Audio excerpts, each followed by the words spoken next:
우리 모두는 다 고통 없는 인생을 다 살고 싶어 해요. 자연스러운 현상입니다. 그런데 왜 우리 인생에는 고통이 찾아올까? 믿음의 사람들은 하나님은 우리 인생들에게 기쁨을 주시는 분이라고 그렇게 생각하고 있습니다. 그렇게 믿고 있습니다. 그런데 하나님은 왜 기쁨을 주신다고 하면서 내 인생에 고통을 주시는 걸까? 이것은 하나님을 향한 궁금한 질문이기도 합니다. 결론부터 말씀드리면 하나님은 기쁨이라는 선물을 고통이라는 보자기 속에 싸서 우리에게 선물해 주는 것 같아요. 왜 그러시는 걸까? 하나님 참 성격 독특하십니다 라는 생각을 합니다. 그런데 그 이유는 분명합니다. 우리가 기쁨을 경험하기 위해서는 감각이 살아야 되는데 여러분 한 주 동안 얼마나 기뻤습니까? 별로 기쁜 일 없이 살지 않았습니까? 웃을 일이 별로 없지 않습니까? 웃을 일이 별로 없어요. 기쁜 일이 별로 없어요. 그 이유는 정말 기쁜 일이 없기 때문에 기쁨이 없는 걸까요? 아니면 내 감각이 죽어가고 있기 때문에 기쁨을 느끼지 못하고 있는 것은 아닌지 한번 생각해 보시기 바랍니다. 사도 바울이 로마의 감옥에 갇혀 있습니다. 얼마나 힘들었을까요? 들려오는 소식은 그렇게 좋은 소식이 안 들려옵니다. 로마의 권력자들이 기독교를 박해한다는 말이 들려오고 또 어떤 사람은 순교했다는 말도 들려오고 이러다가 내 인생이 결국은 죽음으로 끝나게 되겠지라는 추측을 할 수 있는 밖에 없는 그런 시기를 살고 있었습니다.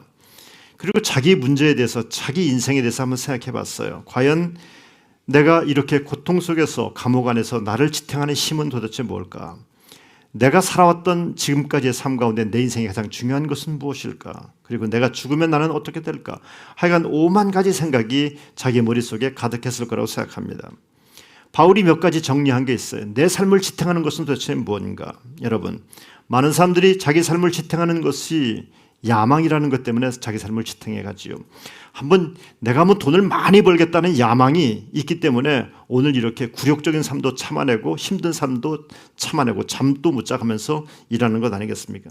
저는 사람들에게 있는 이 야망이라는 것은 소중하다고 생각합니다. 그 야망마저 없다면 사람들은 망가집니다. 의욕을 잃어버리게 되고 그런 사람들이 마약 중독자가 되고 알코올 중독자가 되는 겁니다. 인생을 그냥 대충 막 살아버리는 사람들이 바로 그런 사람들입니다. 그런데 자기 인생에 뭔가 야망이 있어요. 분명한 삶의 목표가 있어요. 그런 사람들은 이 목표를 이루기 위해서 오늘도 시간을 절약하고 정욕적인 삶을 사는 것도 조절하면서 살아가고 그걸 얻기 위해서 몸부림치게 되는 겁니다. 어떤 사람은 가족들을 내가 부양하는 것을 인생의 목표로 삼기 때문에 어려움을 참아냈죠. 토끼 같은 자식들, 여우 같은 마누라가 옆에 있다. 그래서 내가 좀 힘들어도 고생한다. 가족을 지탱해 주기 위해서, 가족들을 살리기 위해서 살아가는 사람도 있습니다. 어떤 사람은 누군가로부터 칭찬과 존경을 받기 위해서, 명예를 얻기 위해서 더 열심히 일하는 사람들도 있습니다. 다 소중한 것들입니다. 그럼 여러분에게 묻습니다. 여러분은 무엇을 위해서 지금 살아오고 있습니까? 내가 오늘도 회사에 나가서 상사의 굴욕적인 얘기를 들으면서도 회사 생활을 하는 이유는 뭘까요? 내가 오늘도 병들어서 힘들음에도 불구하고 살림을 하고 또 밖에 나가서 일도 하고 이런 거친 일들을 하면서 처절하게 하루하루를 살아가는 이유가 여러분 뭐라고 생각하십니까?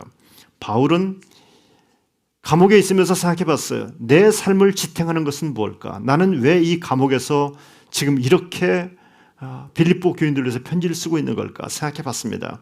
그 결론이 뭐냐면 19절에 이렇게 말합니다. 이것이 너희의 간구와 예수 그리스도의 성령의 도우심으로 나를 구원에 이르게 한 줄 아는 거로 라고 말씀하셨어요. 바울이 이런 고백에 이걸 설명해 보면 이런 겁니다. 나에게는 내 삶을 지탱해주는 안전벨트 같은 것이 있습니다. 두 가지가 있습니다. 그 두 가지 중에 한 가지가 뭐냐면 성도들의 기도하는 겁니다. 당신들이 나를 위해서 기도하고 있는 것이 내 삶을 지탱해주는 힘입니다 라고 고백하고 있습니다. 바울이 지금 재판을 앞에 두고 있어요. 설교 모두에도 말씀드렸습니다마는 이 재판 끝에 바울은 죽을 것 같은 느낌이 분명히 들었을 것입니다. 왜? 멀쩡히 감옥에 안 들어온 사람들도 잡아다 죽이는 세상인데 감옥에 들어와 있는데 안 죽이겠냐고요. 곧 죽을 수밖에 없을 것을 알고 있습니다. 어떤 재판 결과가 나올지 그 결과는 두려움의 실체일 것입니다. 너무나 두려웠을 것입니다. 그런데 바울이 말합니다. 나는 두 가지만 생각하면은 하나도 걱정이 안 돼요. 힘이 나요. 기쁨이 생겨요. 이렇게 고백하고 있는데 그 첫 번째가 성도들이 나를 위해서 기도하고 있다는 겁니다. 성도들의 기도가 있다. 여러분, 예루살렘 당국이 야고보를 죽이려고 죽이고 나서 베드로까지 죽이려고 감옥에 가둔 적이 있었죠. 그때 예루살렘 교회 성도들이 정말 뜨겁게 기도했습니다. 그때 하나님의 천사가 베드로를 깨워서 감옥 바깥으로 나가게 했던 일이 있었습니다. 성도의 기도는 이렇게 영향력이고 능력이 있습니다. 우리 교회 많은 중보기도 팀들이 230여 명의 중보기도 팀들이 기도하고 있습니다. 그런데 저는 이 기도가 단순한 기도가 아니라고 나는 생각을 합니다. 성도들이 교회를 위해서 기도하고 목자를 위해서 기도하고 성도를 위해서 기도하는 것은 너무나 소중한 일입니다. 특별히 그리스도인들이 인생의 위기를 만났을 때 잘 나갈 때는 별로 기도가 필요하지 않을 수도 있을 거예요. 그런데 인생의 위로를 만났는데 나를 위해서 누군가가 눈물을 흘려서 기도해 주는 것, 이것처럼 복된 일이 여러분 어디 있겠습니까? 이것이 교회의 힘이고 성도 교제의 능력인 줄로 믿으시기를 바랍니다. 어려운 위기 가운데 빠져있는 교회가 성도들의 기도로 말미암아서 힘을 얻고 지치고 낙심했던 목회자들이 성도의 기도로 말미암아 다시 한번 힘을 얻고 맡겨진 사명을 감당하는 이 기도의 힘, 성도의 힘 너무나 막강합니다. 선교를 나가면 목사가 뭐라고 살까 여러분 생각하잖아요. 선교 나가면 저는 이렇게 합니다. 선교사가 시키는 대로 합니다. 하자고 하는 것만 합니다. 선교는 내가 하고 싶은 것을 하는 것이 아니라 선교지에 있는 선교사님이 원하는 것을 도와드리기 위해서 내가 나가는 것이지 내가 하고 싶은 것을 하려고 나가는 것이 아닙니다. 선교사님이 시키는 것은 갑자기 부흥회를 하라 그러면 갑자기 부흥회도 하고 갑자기 이 사람 만나라 그러면 그 사람도 만나고 뭐 그렇게 분주하게 살아갑니다. 그런데 저는 특징이 선교사님을 하루 종일 제 옆에 붙들어 두지 않습니다. 자기 일 있을 때는 보냅니다. 그러면 저 혼자 남잖아요. 내가 캄보디아 말을 할 줄 알아요. 뭘 할 줄 알아요. 아무것도 모르잖아요. 그냥 멍청하게 있는데 그냥 호텔방 안에서만 있습니다. 있는데 어떤 때는 외로워요. 얼마만큼 외로우냐면 많이 외로워요. 많이 외로워요. 그러다가도 내일은 또 어떤 일이 있을까 막 그런 설레임도 있고 두려움도 있는데 제가 제 아내에게 전화를 하잖아요. 그러면 제 아내가 언제나 몇 번씩 하는 말이 있어요. 그게 뭐냐면 교인들이 당신을 위해서 얼마나 기도하는 줄 아십니까? 나는 그 말을 들을 때마다 막 힘이 막 불끈불끈 나는 거예요. 얼마나 힘이 나는지 몰라요. 그래서 그 얘기를 듣고 격려받고 새벽녘까지 설교 준비를 하고 그랬더랬어요. 나를 위해 기도하는 교인들이 있다는 것이 목사에게는 얼마나 큰 힘인지. 목회 슬럼프에 빠졌을 때도 교인들이 저를 위해서 기도한 것을 저는 압니다. 그렇게 기도했을 때 힘을 얻고 다시 일어나서 목회할 수 있는 힘을 얻게 되었습니다. 저는 우리 거룩한 데 세움교회 위에 기도의 능력이 임하기를 간절히 소원합니다. 그래서 곳곳에서 기적적인 역사들이 간증처럼 일어나게 될 줄로 저는 믿습니다. 성도들의 기도가 있었다. 또 한 가지는 자기를 지탱해 주는 힘이 있었는데 그것은 뭐냐면은 하나님의 성령이었다. 성령의 도우심이었다. 성령의 인도하심이었다. 이렇게 고백합니다. 예수님께서 요한복음 14장 26절에서 말씀하셨어요. 보혜사 성령, 보혜사 곧 아버지께서 내 이름으로 보내실 성령, 그가 너희에게 모든 것을 가르치고 내가 너희에게 말한 모든 것을 생각나게 하리라. 나는 이제 세상을 떠나겠지만 십자가를 지겠지만 내가 너희에게 성령을 보낼 것이다. 보혜사 성령을 보내셔서 너희와 함께 있을 것이다. 제자들이 주님이 떠난다는 말을 듣고 마음속에 마치 주님이 우리를 버리면 나는 고아처럼 되는 것 아닌가라는 생각을 했을 거예요. 그런데 주님께서 내가 너희를 고아처럼 버려두지 않겠다. 내가 너희들에게 보혜사 성령을 보내겠다고 약속하셨습니다. 그 보혜사 성령은 날마다 우리와 함께 하시는 성령님이십니다. 그 성령님이 바울이 감옥 안에 있을 때에도 고통 중에 있을 때에도 하나님의 성령이 함께 하셨습니다. 내가 혼자 있는 게 아니구나. 내가 이렇게 혼자 나만 재수 없게 이런 어려운 일을 당하는 것이 아니구나. 하나님의 성령께서 내 이 인생의 위기 가운데 나와 함께 하시고 나를 도와주시고 나를 붙잡아 주고 계시다는 것을 바울은 고백하고 있습니다.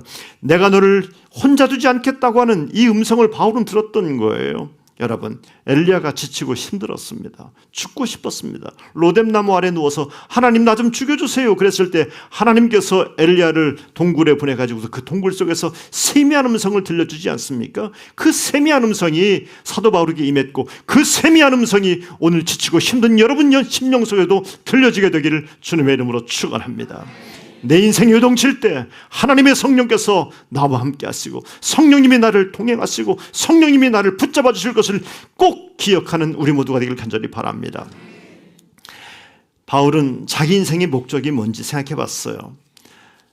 인생에서 바울에게 최고의 위기는 지금 죽는 것이 문제였거든요. 재판받으면 죽어요. 사는 것인가 죽는 것인가 얼마나 고민거리입니까? 그런데 바울은 말합니다. 나는 살든지 죽든지가 내 인생에 중요한 것은 아니다 라는 얘기를 합니다. 바울은 살고 죽는 것보다 더 위대한 목적인데 그것은 뭐냐면은 아무 일이라든지 부끄러움이 없어야 된다. 그리스도 예수가 나를 통해 존귀해져야 된다고 말하고 있습니다. 여러분, 자기가 부끄러운 인생을 사는 사람들이 있어요.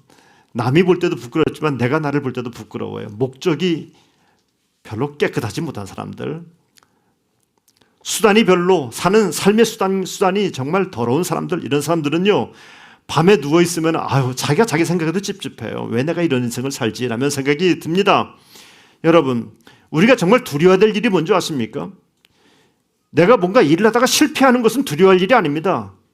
그 많은 실패들이 쌓여서 위대한 성공을 만들어내기 때문에 오늘의 한 가지 실패는 결코 부끄러운 일이 결코 아닙니다. 그러나 정말 부끄럽고 두려워해야 될 일이 뭔지 아십니까? 그것은 정말로 중요하지 않은 일, 그 일에 성공하는 것을 부끄러워하고 두려워해야 될 것입니다.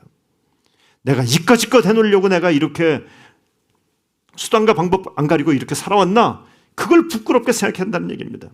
바울은 정말 중요한 일에 집중했던 사람입니다. 복음 전파를 위해서 내 인생을 통해서 내 말과 내 글을 통해서 그리스도 예수가 존귀케 되는 그 일을 위해서 바울은 살아왔어요. 바울이 얼마만큼 자기 인생을 그리스도 예수를 중심으로 살아왔는지를 표현하는 말이 있는데 성경은 이렇게 말합니다. 지금도 전과 같이 처음에 예수 믿었을 때의 그 뜨거움처럼 이 감옥 안에서도 나는 지금 그때와 똑같다는 겁니다. 온전히 담대하여 살든지 죽든지 바울은 이런 표현을 쓰면서 내가 살고 죽는 것보다도 나를 통해서 그리스도 예수가 존귀케 되는 것을 나는 더 원한다라고 고백하고 있습니다. 여러분, 우리 모두는 다 하나님이 지으신 피조물들입니다. 피조물들은 저마다의 목적이 다 있죠. 마이크로폰은 마이크로서 여러분에게 목소리를 크게 하는 사명이 있고, 컵은 컵으로서의 사명, 이런 것들이 다 있습니다. 그리고 그 목적을 감당해야지만 그 존재의 이유가 분명해지는 것 아니겠습니까? 사람이 왜 태어났습니까? 여러분은 왜 이 땅에 존재합니까? 나라는 존재는 왜 여기에 있는 겁니까? 내 목적은 뭡니까? 성경은 분명히 말했습니다. 우리 인간이 이 땅에 있는 것은 하나님을 찬송하기 위함이요 하나님의 영광을 드러내기 위해서 내가 오늘 여기에 존재하는 것입니다. 삶의 목적을 다른 말로 말하면 살아가는 이유라고 얘기할 수 있겠죠. 여러분은 왜 사십니까? 왜 그렇게 아둥바둥 지금까지 살아오셨습니까? 내 사는 이유가 뭡니까? 바울은 살아야 될 이유가 분명했습니다. 내게 사는 것이 그리스도니 죽는 것도 유익함이라. 나는 사는 이유는 그리스도야. 나는 그리스도밖에는 없어. 여러분, 어떤 사람은 사는 이유를 물어보면 지식일 수도 있고 또 돈일 수도 있고 명예, 권력일 수도 있고 어떤 사람은 재미있게 사는 것이, 맛있는 거 먹는 것이 인생의 목적인 사람들도 있습니다. 그런데 바울에게 물어본다면 내가 살아가는 이유는 예수 때문입니다. 예수님 빼면 나는 시체입니다. 아무것도 없습니다. 예수님을 통해 내가 영생을 얻었고 예수님을 통해 참 기쁨을 얻었고 예수님을 통해서 진리의 근원을 깨달았으니 내 인생은 사는 것이 그리스도이십니다. 예수님이 나에게 길이요 진리요 생명이라고 말씀하신 그 말씀처럼 예수님은 내 인생의 유일한 길이고 내 인생은 마지막 생명이고 예수님은 내 인생의 참된 진리 그 자체입니다. 예수님을 만난 이후로 바울에게는 예수님은 모델이었고 그 예수님을 모델 삼아서 배우다가 바울은 작은 예수처럼 살고 있는 겁니다. 바울은 여기 감옥에서 내가 죽냐 사느냐 이런 문제 때문에 고민하는 것이 아니었어요. 나는 영원하신 그리스도 예수님이 나를 붙잡고 있고 성령님께서 나에게 힘을 주고 있고 교인들이 나를 위해 중보하며 기도하고 있으니까 죽고 사는 것은 더 이상 중요한 문제가 아니에요. 그런데 내 인생이 마지막 죽는다 한다면 나는 그리스도를 위해서 죽을 것이다. 내 인생이 만약에 살아있다면 나는 그리스도를 위해서 살 것이다. 살고 죽는 것이 문제가 아니라 사는 이유가 죽는 이유도 나는 그리스도이다. 여러분, 바울이 그동안에 많은 고비가 있었죠. 힘든 일을 많이 만났습니다. 우리는 힘든 일을 만날 때 이런 생각을 합니다. 왜 하나님은 우리를 이렇게 힘들게 하는 걸까? 우리가 그렇게 기도했는데 기도를 안 했어요, 우리가? 정말 뜨겁게 기도하고 매일매일 기도했는데 왜 하나님은 우리가 기도했던 대로가 아니라 우리가 기도했던 것과는 반대로 우리를 힘들게 만드는 겁니까? 하나님 왜 이렇게 하시는 겁니까? 라는 질문을 끊임없이 해왔습니다. 그때 이런 생각도 들었을 거예요. 주님이 능력이 우리한테 좀 딸리는 게 아닌가? 주님이 능력이 좀 부족한 것이 아닌가? 이런 마음을 왜 안 가졌겠습니까? 그런데 말씀을 묵상하면 묵상할수록 드는 생각은 이겁니다. 주님의 능력이 부족해서가 아니라 하나님의 더 큰 뜻이 있었다는 겁니다. 그 하나님의 더 큰 뜻을 믿으니까 그 많은 고통마저도 기쁨이 되었던 겁니다. 믿으십니까? 이렇게 생각하니까 내가 비록 오늘 살아도, 내가 비록 죽어도 나는 그리스도만 드러내면 되는 겁니다 라고 고백하고 있어요. 바울은 로마서 14장 8절에서도 말했습니다. 우리가 살아도 주를 위하여 살고 죽어도 주를 위하여 죽나니 그러므로 사나 죽으나 우리가 주의 것이로다 라고 고백하고 있어요. 여러분, 여러분의 인생의 운전대를 지금 누가 쥐고 있습니까? 우리는 예수를 믿는 사람들입니다. 하나님이 내 인생의 주인이라고 말합니다. 그런데 내 인생의 차의 운전대를 내가 쥐고 사는 경우가 많아요. 주님을 조수석에 딱 앉혀놓고, 주님 여기 목동 사거리입니다. 여기서는 좌회전해야 되는 거예요. 이렇게 우리 교회 들어오려면 유턴을 해야 됩니다. 이렇게 아시죠? 유턴해야 돼요. 주님 여기서는 브레이크를 밟아야 돼요. 라면서 마치 손님처럼 주님을 딱 옆에 모셔놓고서 내가 주님을 가르치고 안내를 합니다. 여기가 선유도 공원이고요. 여기는 뭐 김포몰입니다. 혹시 그렇게 한 주간 살고 있지 않습니까? 반대가 되어야 되는 거 아닐까요? 주님이 내 인생의 운전대를 잡으시고 내가 조수석에 앉아야 돼. 그리고 주님께서 이 목사 여기서는 브레이크를 밟아야 돼. 신호가 있으면 쉬어야 돼. 아무리 급해도 쉬는 거다. 예, 그렇게 하겠습니다. 아멘. 이렇게 살아야 되는 거예요, 신앙은. 그런데 문제는 내 인생의 주도권이 내가 갖고 있어요. 내가 내 인생의 운전수예요. 그래서 내 마음대로 다 하려고 합니다. 마음에 안 들면 폭주하기도 하고 브레이크를 막 밟기도 하고 막 난리를 쳐요. 성질을 내기도 하고 막 땅을 치기도 하고 난리를 칩니다. 아니에요. 그게 아닙니다. 우리는 하나님께 기도할 때 이런 기도하죠. 하나님, 내가 계획 세웠던 거 좀 축복해 주세요. 이거 얼마나 근사합니까? 이거 축복해 주시면 하나님 내가 11조 막 그냥 칼같이 할 테니까 말이죠. 좀 도와달라고 말해요. 기도를 한번 이렇게 바꾸면 어떨까요? 하나님, 하나님께서 축복하신 일을 내가 순종하게 할 수 있게 해주세요. 하나님이 나를 축복하셔서 이 일을 맡겼는데 내가 그 일을 좀 힘들고 지치고 어렵다고 하기 싫다고 내 마음에 안 든다고 순종하지 못하는 것이 아니라 하나님이 나에게 맡기신 이 일이 힘들고 어려운 문제가 아니라 이것이 나를 향한 축복이라고 깨닫고 그 일에 순종할 수 있게 해달라고, 하나님이 기뻐하는 일을 감당하게 해달라고 기도한다면 하나님의 기도의 역사가 얼마나 또 분명하고 자세하게 우리에게 임하게 될까요? 여러분, 우리의 기도 제목을 한번 바꿔볼 수 있게 되길 간절히 바랍니다. 감옥에 갇혀서 오도가도 할 수 없었습니다. 얼마나 힘들었겠어요. 눈에 보이는 건 죽음의 그림자밖에 없었습니다. 무서웠습니다. 그런데 바울은 말합니다. 지금 내가 만난 이 상황이 하나님이 힘이 딸려가지고 내가 이렇게 어려움 당하는 것이 아니다. 여기에 하나님의 계획이 있다. 사나 죽으나 나는 주님의 것이다. 그러니 내가 설령 여기서 산다고 한다면 여기에도 하나님의 귀한 뜻이 있을 것이고, 내가 설령 여기서 죽는다 할지라도 하나님의 더 큰 뜻이 있다. 이렇게 고백하고 있는 겁니다. 지금까지 하나님은 내 인생 가운데 나쁜 일을 역사한 적이 없어요. 하나님이 역사하신 것 가운데 비록 그것이 고난일지라도 그것은 단순하게 고통으로 끝나는 것이 아니라 나중에는 기쁨을 안겨다 준 것을 바울은 믿었어요. 그래서 하나님 나를 실망시킨 적이 없기 때문에 이 감옥 안에서도 나를 실망시키지 않을 것이라고 그렇게 믿고 고백하고 있는 겁니다. 여러분, 좋은 일이 있을 때는 주님을 믿고 나쁜 일이 있을 때는 주님을 안 믿는 것이 아니라, 좋은 일이 있을 때는 감사함으로 주님께 영광을 돌리고 나쁜 일이 있을 때는 나와 함께 하신 하나님을 기대하면서 주님을 믿게 되길 주님의 이름으로 축원합니다. 사도 바울은 이런 얘기를 해요. 내 삶은 열매입니다 라는 고백을 하고 있어요. 만일 육신으로 사는 이것이 내 일의 열매일진데, 내가 살아있는 것은 내 일의 열매라는 겁니다. 여러분, 진짜 부담스러운 얘기예요. 내가 살아있는 것이 내 일의 열매라는 겁니다. 내 삶의 열매라는 겁니다. 성도 여러분, 우리는 나무들이 열매를 맺을 때 보면 물을, 진액을 끌어올려 가지고서 광합성 작용을 해서 열매를 꽃을 피우고 열매를 맺어서 그리고 누군가에게 유익을 끼칩니다. 나무의 열매들이 그 열매를 지가 따먹으려고 열매를 맺히는 게 아니에요. 누군가에게, 사람들에게 유익을 주기 위해서 열매를 맺히는 것 아니겠습니까? 많은 열매를 맺어요. 그런데 어떤 열매는요, 먹지 못할 열매도 있고요. 어떤 열매는 너무나 달아서 꼭 먹고 싶은 열매도 있어요. 신학교, 캄보디아 감리교 신학교 앞에 망고나무가 있어요. 한 번도 못 얻어먹었어요. 누군가 다 따먹는데 가면은 다 따먹는데 맛있으니까 다 따먹는 거예요. 다 따먹는 거예요. 그래요. 받은 열매는 서로들 먹고 싶어 하는데, 그런데 어떤 열매는 누군가에게 주면 독이 되는 열매가 있어요. 버섯과 같은 것도 그런 거겠죠.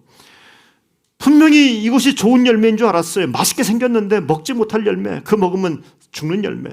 바울은 살아가는 게 내 삶의 열매입니다. 바울이 살아서 뭐 했어요? 주의 복음 증거하고 주님이 기뻐하신 일들을 하고 맡겨진 사명을 감당하는 이것이 내 삶의 열매입니다. 딴 거 볼 필요 없어요. 내 열매를 보면 그 삶을 알 수 있는 건 아니겠습니까? 그런데 어떤 사람은 분노의 열매를 맺습니다. 죄의 열매를 맺습니다. 멀쩡히 보면 멀쩡한 나무니까 좋은 열매일 거라고 기대하고 갔는데 도무지 먹을 수 없는 열매를 맺는 사람들도 얼마나 많은지 모릅니다. 세상은 자꾸만 본성대로 죄악대로 치달아가고 있습니다. 성도 여러분, 여러분의 본성과 싸우시길 바랍니다. 나 원래 성격이 그 모양이에요. 생긴 대로 살게 내버려둬요. 이렇게 말하는 분들이 있는데 생긴 대로 살지 말고 그리스도 예수의 성품으로 살길 축복합니다. 우리가 예수 믿고 생긴 대로 살다가 죽으면 되겠습니까? 예수 믿고 예수의 성품을 닮아서 예수의 열매를 맺으며 살아야 될 것 아니겠습니까? 바울도 처음에는요 죄의 열매를 맺는 사람이었어요. 생긴 대로 살 때 바울이 어땠습니까? 예수 믿는 사람들 죽이러 다녔던 사람이었습니다. 율법적으로 공격하는 사람이었습니다. 그런데 예수를 믿고 나니까 아니에요, 누구를 죽이는 사람이 아니라 누구를 살리는 사람 됐지 않았습니까? 내 일의 열매이다. 여러분, 여러분의 살아있는 남은 인생 속에서 많은 열매가 맺혀지길 주님의 이름으로 축복합니다. 문제는 바울에게 죽음이 지금 눈앞에 있어요. 바울은 내가 사는 것과 죽는 것 둘 사이에 꽉 끼어 있다. 꽉 끼어 있다. 어떤 것도 좋다. 살든지 죽든지 상관하지 않는다. 인간이기 때문에 할 수 있는 대로 죽음에 대한 생각을 좀 안 하고 싶었을 것이다라는 생각을 해봅니다. 안 그렇겠습니까? 누가 죽고 싶겠습니까? 그런데 바울은요, 내가 죽는 것도 나는 좋다. 왜냐? 바울에게는 분명한 믿음이 있었어요. 그게 뭐냐면 내가 죽으면 나는 천국 가니까요. 천국 백성 되니까, 내가 꿈에도 그리는 예수님을 만날 수 있으니까. 선교사님이 저한테 물어봐요. 어디 편안하셨습니까? 그래서 편안했습니다. 근데 나는 진짜 좋은 데 갑니다. 내일 좋은 데 갑니다. 어디 가세요? 그러더라고요. 우리 집에 갑니다. 우리 집에 갑니다.